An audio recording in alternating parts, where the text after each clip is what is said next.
Hello, my name is Paco Rivera, and this is the Maximum Sentence channel, where we discuss recent crimes and convictions and a maximum penalty handed down. You can also follow me on Facebook for updates and more. There will be a link to my Facebook in the description below.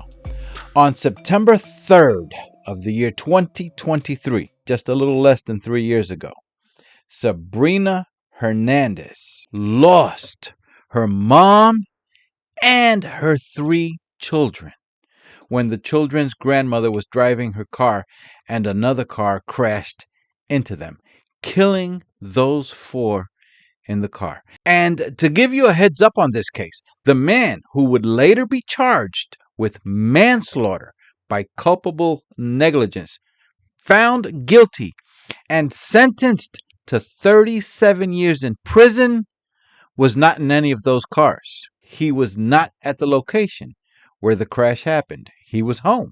That fateful day, Sabrina Hernandez's mom, 50-year-old Trinidad Hernandez, was driving with her husband, Angel Hernandez, seated beside her, and Sabrina's 3 children in the back seat of the car, a 2022 Honda HR-V. Anayari Hernandez, who was 11 years old, Marvin Cruz, who was 9 years old, and Miley Cruz, who was a toddler at just 1 year old.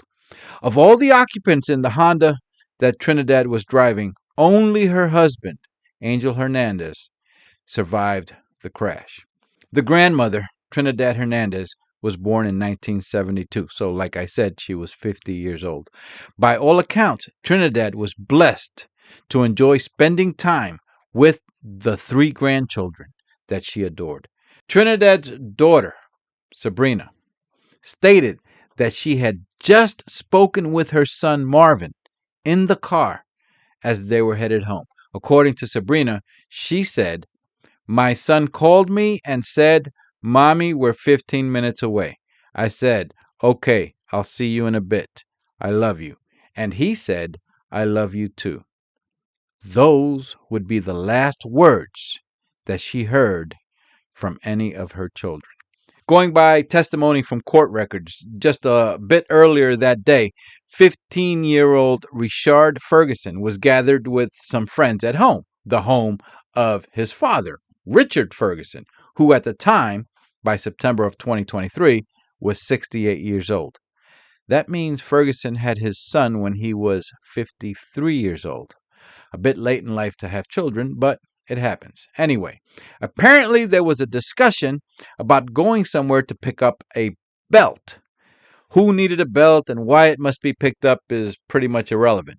But an agreement was made for Richard to go with his friends to pick up the belt.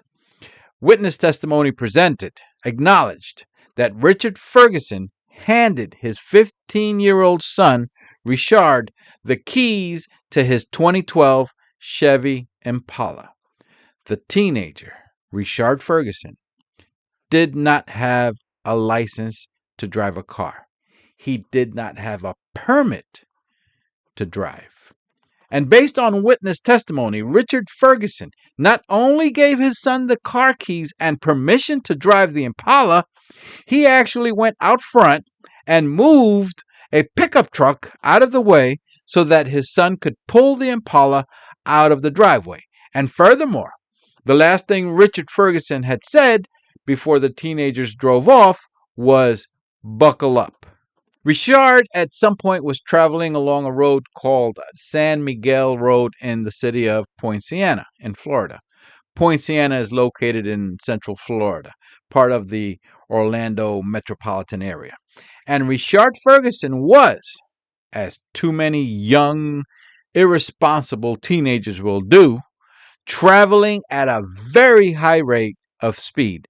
And while coming upon a stop sign at the intersection of San Miguel Road and Laurel Road, Richard either didn't see the stop sign or he didn't care because he blew right through it. Now, back on September 3rd, 2023, when this happened, drivers would come upon that stop sign at San Miguel Road, but there wasn't a stop sign for those traveling along Laurel Road. As you can see from these recent photos of the area, that intersection has since been converted to a four-way stop, something that happened just a couple weeks after Richard went through that stop sign. And it was converted to a four-way because of the case that I'm telling you about today. It was at that precise moment, now about 7 o'clock in the evening, when Richard was blowing through a stop sign, that Trinidad Hernandez was driving her Honda with her husband Angel seated beside her and her three grandchildren in the back seat, that she was also going through that same intersection. Remember, Trinidad has no stop sign on Laurel Road.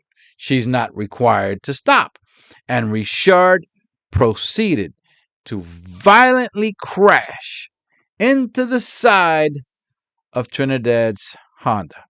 The Honda swerved over some grass and practically wrapped itself around a pole that was there. Here is the actual crash scene from a home's video surveillance camera. I have slowed it down a bit because the actual event in real time of this clip is about 3 seconds long. That's how fast the Impala was going. Forensic technicians that investigated the crash had determined, using their sciences involving tire thread marks, impact, and damages that were caused, and whatever else they use in their sciences, they had determined that Richard was traveling in his father's Impala somewhere between 76 and 83 miles per hour. So basically about 80 miles per hour. The grandmother, Trinidad Hernandez, and her grandson, Marvin, had died on the spot.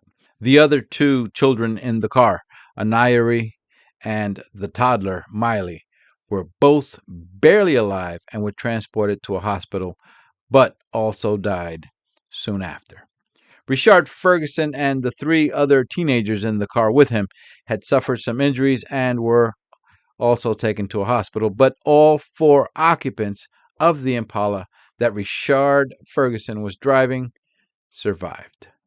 In the days following the crash, during the investigation, authorities had stated that both the father, Richard Ferguson, and his son, Richard Ferguson, had refused to provide a statement. However, the other three teens riding in the car with Richard Ferguson were questioned, and they did speak of what happened that day.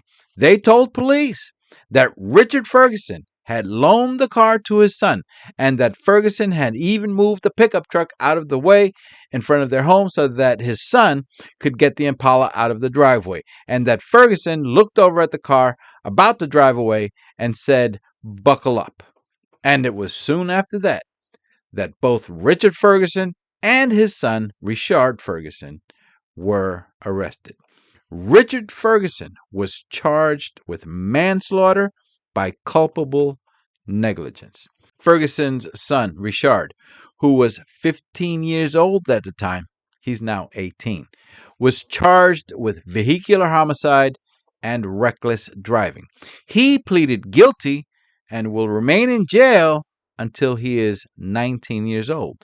So it appears he will be released next year, and then we'll have 2 years of supervised probation. Seems like a very mild sentence in this case. Of course, because Richard Ferguson was a juvenile, there are restrictions on releasing his photo to the media. I found some on social media posted by random people, but I wasn't able to confirm if it was actually him, so I have left it out of this presentation. The three teen passengers that were in the car with Richard, those I did find, but that's because all three testified at Richard's father's trial.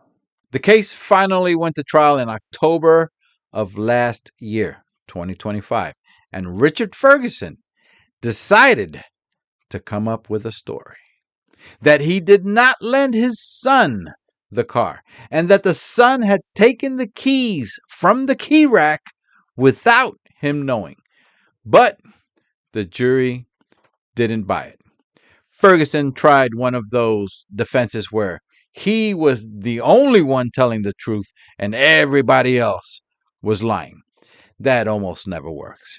And perjuring himself during his trial probably didn't please the judge, because when Ferguson's defense lawyers, after Ferguson was found guilty, requested a lenient sentence from the judge because Ferguson has stage 4 prostate cancer, the judge declined the request. The defense was asking for Ferguson to be confined to his home with an ankle monitoring device, mostly so that he has better access to his doctors. The judge said no. Like I said, all the lies that Richard Ferguson told in court probably didn't help his case. And not a single day goes by without me wishing I could undo what happened. Sabrina Hernandez, as I said earlier, lost her mom and her 3 children in a single day. That is devastating. In recent interviews, she has said that she had left everything the same for these past 3 years in the children's rooms. Even trash that one of her children placed in a trash can in the room has remained untouched. It was still there until she was forced to make some changes in the home, as she has been blessed when she recently became pregnant. And while she continues to grieve the loss of her 3 children, she would later give birth to a boy that she and her husband named Israel. It doesn't replace my beautiful 3 children, but it was a way for God to give me back something that I enjoyed so much in my life, was being a mom.